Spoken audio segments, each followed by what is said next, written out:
Hi friends, welcome back to Lakshmi's craft and culture. ఇవాటి క్రాఫ్ట్లో మనము చూడండి, ఇలాంటి టిన్స్ మనకు వస్తూ ఉంటాయి కదా, మిల్క్ మేడ్ కానీ లేదా ఏదైనా వేరే డ్రింక్స్ కానీ అలా లేదా ప్రసాదం కానీ ఇలాంటివి ఉన్నప్పుడు మనకి ఇలాంటి టిన్స్ వస్తుంటాయి. తర్వాత మన దగ్గర ఉన్న బ్లౌజ్ పీసెస్ దీనికి ఒకటి వస్తుంటాయి. ఇలాంటి బార్డర్స్, లేస్ ఎలాంటివైనా మనం యూస్ చేసి ఇవాటి క్రాఫ్ట్ అయితే మనము రెడీ చేయొచ్చండి. ఇది ఒక మంచి బెస్ట్ అవుట్ ఆఫ్ వేస్ట్ అని మనము చెప్పొచ్చు. దానికోసం ఇక్కడ నేను క్యాన్వాస్ తీసుకున్నాను. దీనికి కోసం క్యాన్వాస్ అయితే 13 inches length and 36 inches width కావాలి. మనము అంత పెద్ద క్యాన్వాస్ పీస్ని కట్ చేసుకోవాలి. తర్వాత లైనింగ్ క్లాత్ లాంటిది థిన్గా ఉన్న ఆఫ్ వైట్ కానీ ఫుల్ వైట్ కానీ అలాంటి లైనింగ్ క్లాత్ తీసుకొని, క్యాన్వాస్ అయితే ఇక్కడ నేను గమ్మున్నది తీసుకున్నానండి. దాన్ని తీసుకొని దాని మీద పెట్టేసి మనము ఐరన్ చేసేస్తే అది స్టిక్ అయిపోతుంది. చూడండి, ఇప్పుడైతే నేను అది రెడీ చేసుకున్నాను. దాని ఎడ్జెస్ అయితే ఇలా ఫోల్డ్ చేసి స్టిచ్ చేసాలి. మిషన్లో స్టిచ్ వేసేయాలి. నీట్గా ఫినిషింగ్ అయితే ఉంటుంది. 4 సైడ్స్ మనం ఇలా నీట్గా కంప్లీట్ చేసుకున్న తర్వాత ఇలాంటి బార్డర్ చూపించాను కదా, అలాంటి బార్డర్ మీరు ఇలాంటి బార్డరే యూస్ చేయాలని ఏం లేదండి. మీ దగ్గర ఉన్న బార్డర్, లేసెస్ ఎలాంటివైనా దీనికి ఈ క్రాఫ్ట్ కోసం యూస్ చేయొచ్చు. ఇక్కడ ఫస్ట్ అయితే నేను గోల్డ్ కలర్ వేస్తున్నాను. దాన్ని నేను మిషన్లో స్టిచ్ చేసేసాను. చూడండి, స్టిచ్ చేసిన తర్వాత ఇలా నీట్గా ఉండిపోతుంది.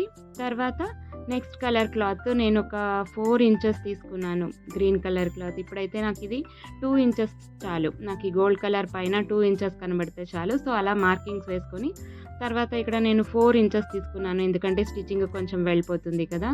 దానికి ఎలా స్టిచ్చింగ్ వేయాలి అన్నది నేను ఇక్కడ మార్కింగ్స్ వేసుకున్నాను. స్ట్రైట్ స్టిచ్చింగ్స్ అండి. మనము ఇలా వీడియోలో చూపిస్తున్నట్టుగా పెట్టేసి స్టిచ్ వేసి దాన్ని ఇలా తీసేసామంటే నీట్గా కూర్చుంటుంది. ఇప్పుడు చూడండి, స్టిచ్ వేసాను. తర్వాత మనకి ఉల్టా మీద స్టిచ్ వేసేసి అది నీట్గా చేసేస్తే చూడండి మనకి స్టిచ్చింగ్ అనేది కనిపించదు. నేను చూపించిన మెథడ్లో మీరు స్టిచ్ చేసుకోగలిగితే మనకి స్టిచ్చింగ్ అనేది అస్సలు కనిపించదండి. చాలా నీట్గా వస్తుంది వర్క్ అనేది. జస్ట్ స్ట్రైట్ స్టిచ్ అండి. దాన్ని మిషన్లో మనం వేసేసుకోవచ్చు. మిషన్లో వేస్తేనే స్ట్రాంగ్గా ఉంటుంది, ఎందుకంటే క్యాన్వాస్ ఉంటుంది కదా. తర్వాత ఎల్లో కలర్ కూడా అలాగే ఫస్ట్ పెట్టేసి స్టిచ్ వేసి తర్వాత దాన్ని సీదా చేసేయాలి. ఉల్టా ఉన్నది దాన్ని స్ట్రైట్గా చేసేయాలి. తర్వాత పింక్ పీస్ని అలాగే జాయింట్ చేసేయాలి. ఇవి రెండు నేను మిషన్లో స్టిచ్ వేసిన తర్వాత ఎలా ఉంటుందో చూపిస్తున్నాను. చూడండి, ఇలా స్టిచ్ వేసేసి దాన్ని ఇలా ఫోల్డింగ్ అయితే తీసేస్తే అది నీట్గా ఉంటుంది. తర్వాత పింక్ అయిన తర్వాత కొంచెం గోల్డ్ కలర్ 1 ఇంచ్ రిబ్బన్ అయితే నేను ఇక్కడ జాయిన్ చేయాలనుకుంటున్నాను. ఇంకా స్పేస్ అయితే మిగిలింది నాకు. దీనికి చూడండి, ఇప్పుడు కింద నేను ఒక 2 inches marking, 2 to 3 inches marking వదిలేసి మిగతాది ఇలా అన్ని కలర్స్ అని జాయిన్ చేసుకున్నాను. మీరు ఇదే కలర్స్ ఇలాగే చేయాలని ఏం లేదండి. మీకు ఇష్టం వచ్చిన కలర్స్ అయితే మీరు జాయిన్ చేయొచ్చు. తర్వాత బ్యాక్ సైడ్ నేను 1 ఇంచ్కి ఎవ్రీ 1 ఇంచ్కి మార్కింగ్స్ అయితే చేసుకుంటున్నాను, ఎందుకంటే తర్వాత మనం దీన్ని ఫోల్డ్ చేయాలి. అప్పుడు మనకి మెజర్మెంట్ అనేది నీట్గా ఉంటుంది. 2 సైడ్స్ మనకి విడ్త్ మీద 2 సైడ్స్ 1 ఇంచ్ది అలా టేప్లో మార్క్ చేసుకొని వేస్తే మనకి ఫోల్డింగ్స్ చాలా నీట్గా వస్తుంది. మీరు దీన్ని బ్లౌజ్ పీసెస్తోనే కాకుండా లేసెస్, బార్డర్స్ మన దగ్గర ఉన్న దేనితోనైనా మీరు ఇది రెడీ చేసుకోవచ్చు. తర్వాత చూడండి, మనకి జిగ్జాగ్ ఫోల్డింగ్ ఆల్మోస్ట్ అందరికీ తెలిసే ఉంటుంది. ఎలా చేసుకోవాలో ఇక్కడ చూపిస్తున్నాను. ఫస్ట్ అయితే ఒక ఫోల్డ్, తర్వాత రివర్స్ ఫోల్డ్. ఇలాగే మనము జిగ్జాగ్ మెథడ్లో దీన్ని ఫోల్డ్ చేసుకుంటూ ఒక్కొక్కటే పీసెస్ని నీట్గా ఫోల్డ్ చేసుకుంటూ దానికి లైన్స్ అనేది క్రియేట్ చేసుకోవాలి. ఆ ఫోల్డింగ్ అలాగే ఉండిపోవాలి. మీకు కష్టమైతే ఆ ఫోల్డింగ్ మీద జస్ట్ లైట్గా ఐరన్తో ప్రెస్ చేసేసుకోండి, అది నీట్గా ఉండిపోతుంది. లేదా ఇప్పుడు చూపిస్తాను వీడియోలో, అలా చేయండి. మీరు సిజర్స్తో ఇలా క్రీజెస్ అయితే క్రియేట్ చేసుకోవచ్చు. అప్పుడు నీట్గా ఉంటుంది. చాలా నీట్గా అయితే మనకి లైన్స్ అనేది క్రియేట్ అయితే తర్వాత ఫినిషింగ్ బాగుంటుంది. చూడండి, సిజర్స్ ఏదైనా కొంచెం స్ట్రాంగ్గా ఉన్నది సిజర్స్ తీసుకొని దాని మీద లైన్స్ అయితే క్రియేట్ చేసుకోండి. మొత్తం ఫుల్ మనం 36 ఇంచెస్ తీసుకున్నాం కదా విడ్త్, 36 ఇంచెస్ ఇలాగే మనము జిగ్జాగ్ ఫోల్డింగ్లో అయితే ఫోల్డ్ చేసుకోవాలి. ఇది ఐటమ్ అయితే చాలా బాగుంటుందండి డెకరేషన్కి. తప్పకుండా మీరు ట్రై చేయండి. మీకు నచ్చిన కలర్స్తో మీరు ట్రై చేసుకోవచ్చు.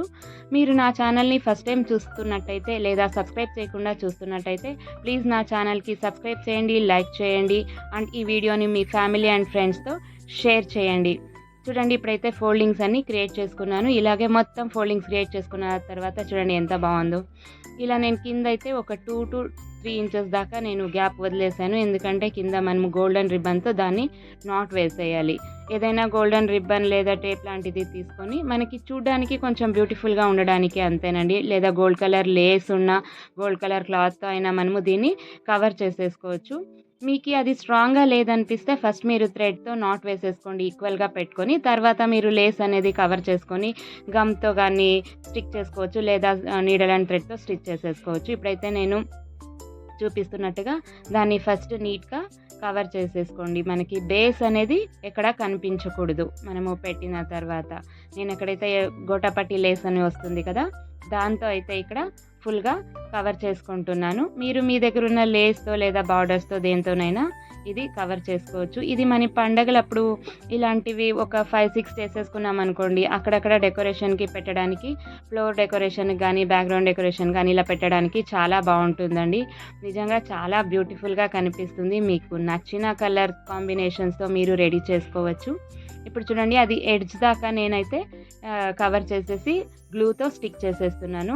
స్టిక్ చేసిన తర్వాత ఇది నీట్గా ఉంటుంది. తర్వాత ఇది మనము ఒక థ్రెడ్తో నీట్గా అలాగే ఫ్రిల్స్ అనేది నీట్గా పెట్టుకొని నాట్ వేసేసామంటే ఒక 1 డే అలా వదిలేసామంటే అది నీట్గా కూర్చొండిపోతుంది. లేదా మనము ఐరన్తో ప్రెస్ చేసేసుకోవచ్చు. ఇప్పుడైతే నేను ఓవర్ నైట్ ఇది ఇలా వదిలేస్తున్నాను.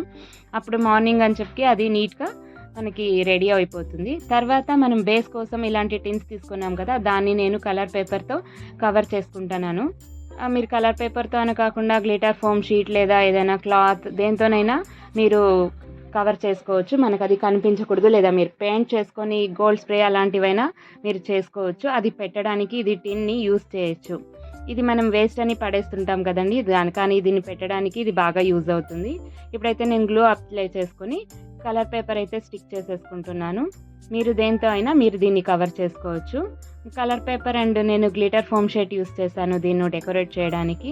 మీరు అలాంటివే కాకుండా రెడీమేడ్ ఫ్లవర్, లీవ్స్ ఇలాంటివి లేదా పెయింటింగ్ చేయొచ్చు మీకు నచ్చినట్టుగా.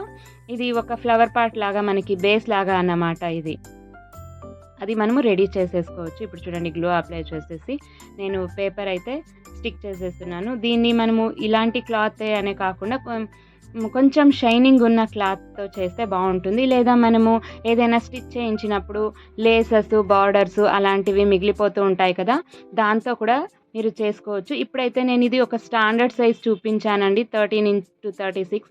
మీరు అదే సైజ్ అని కాకుండా చిన్న సైజెస్తో కూడా మీరు చేసుకోవచ్చు. చిన్నగా బాగా వస్తుంది. మీరు అలా కూడా ట్రై చేయొచ్చు. మీకు నచ్చిన సైజ్తో మీకు నచ్చిన కలర్ కాంబినేషన్స్తో మీకు నచ్చిన వెరైటీ మెటీరియల్తో మీరైతే దీన్ని చేసుకోవచ్చండి. ఇదైతే చేసిన తర్వాత చాలా బాగా నచ్చింది. తప్పకుండా మీరు ట్రై చేయండి. మరి ఏ పండుగకి మీరు దీన్ని డెకరేటివ్ ఐటమ్గా యూస్ చేస్తున్నారో నాకు కామెంట్లో తెలియచేయండి. మీకు ఈ వీడియో నచ్చితే మీ ఫ్యామిలీ అండ్ ఫ్రెండ్స్తో షేర్ చేయండి. సబ్స్క్రైబ్ చేసిన తర్వాత బెల్ బటన్ ప్రెస్ చేయడం మర్చిపోకండి. మీరు బెల్ బటన్ ప్రెస్ చేస్తే అప్పుడు మీకు నేను చేసే ప్రతి వీడియో నోటిఫికేషన్ అయితే అందుతుంది. మీరు నేను చేసే వీడియోస్ అన్ని ఏదీను మిస్ అవ్వరు. సో ఇలా చూడండి, దీనైతే ఫుల్గా కవర్ చేసేస్తున్నాను పేపర్తో. కవర్ చేసిన తర్వాత నేను గ్లిటర్ ఫోమ్ షీట్ అయితే స్టిక్ చేశానండి బార్డర్ లాగా. అది వీడియో క్లిప్పింగ్ మిస్ అయింది. తర్వాత ఒక డైమండ్ షేప్ లాంటిది ఇన్ బిట్వీన్ స్టిక్ చేశాను. ఇక్కడ మీరు ఫ్లవర్స్ అయినా స్టిక్ చేసుకోవచ్చు, లేదా మీకు నచ్చిన షేప్తో గ్లిటర్ ఫోమ్ షీట్తోనే మీరు డెకరేట్ చేసుకోవచ్చు, లేదా వేరే కలర్ పేపర్ అయినా మీరు యూస్ చేయొచ్చు. ఇక్కడైతే నేను దీన్నే యూస్ చేస్తున్నాను. పైన కింద ఒక బార్డర్ లాంటి ఒక లైన్ వేసేసాను. తర్వాత ఇలా డైమండ్ షేప్వి కొంచెం పీసెస్ ఉన్నాయి, దాంతో నేను దీన్ని డెకరేట్ చేస్తున్నాను. ఇది కంప్లీట్ అయిన తర్వాత చాలా మంచి లుక్ అయితే వచ్చిందండి. మీకు కంప్లీట్ అయిన తర్వాత దీన్ని ఎలా డెకరేట్ చేయాలో చూపిస్తాను. తప్పకుండా స్కిప్ చేయకుండా చూడండి. ఇప్పుడైతే చూడండి దీన్ని స్టిక్ చేసేసాను. ఇది అయితే రెడీ అయిపోయింది. తర్వాత కింద కూడా ఒక లైన్ బార్డర్ లాంటిది వేసాను నేను గ్లిటర్ ఫోమ్ షీట్తో. ఇది కంప్లీట్ అయిన తర్వాత మనము దీన్ని నాట్ పెట్టాం కదా, ఒక 1 డే వదిలేస్తే ఇది అలాగే నీట్గా, ఎందుకంటే మనం క్యాన్వాస్ యూస్ చేసాం కాబట్టి దానికి లైన్స్ అనేది నీట్గా అలాగే ఉండిపోతుంది. నేను చెప్పిన మెథడ్లో మీరు స్టిచ్ చేస్తే స్టిచెస్ అనేవి ఎక్కడా కనిపించవు. ఇప్పుడు మనం రెడీ చేసాం కదా ఆ పార్ట్ లాంటిది, దాంట్లో దీన్ని పెట్టేస్తే చాలా బాగా కనిపిస్తుందండి. చూడండి ఎంత బ్యూటిఫుల్గా ఉందో. తప్పకుండా మీరు దీన్ని ట్రై చేయండి. మీరు నచ్చిన కాంబినేషన్స్తో మీరు రెడీ చేసుకోండి. మీరు ఎడ్జెస్ అనేవి ఎంత నీట్గా మనం స్టిచ్చింగ్ చేసుకుంటే ఫినిషింగ్ అనేది మనకి అంత నీట్గా కనిపిస్తుందండి. స్టిచ్చింగ్ అయితే బిట్వీన్ మనం లైన్స్ చూపించాను కదా మధ్యలో, అలాగే చేసుకోండి. మీకు స్టిచ్చింగ్స్ అనేది కనిపించదు. ఎడ్జెస్లో అన్ని కలర్స్ని ఎడ్జెస్లో ఫోల్డ్ చేసి మీరు స్టిచ్ చేసుకోండి. చాలా బ్యూటిఫుల్గా చాలా నీట్గా వస్తుందండి. తప్పకుండా ట్రై చేయండి. Thank you for watching.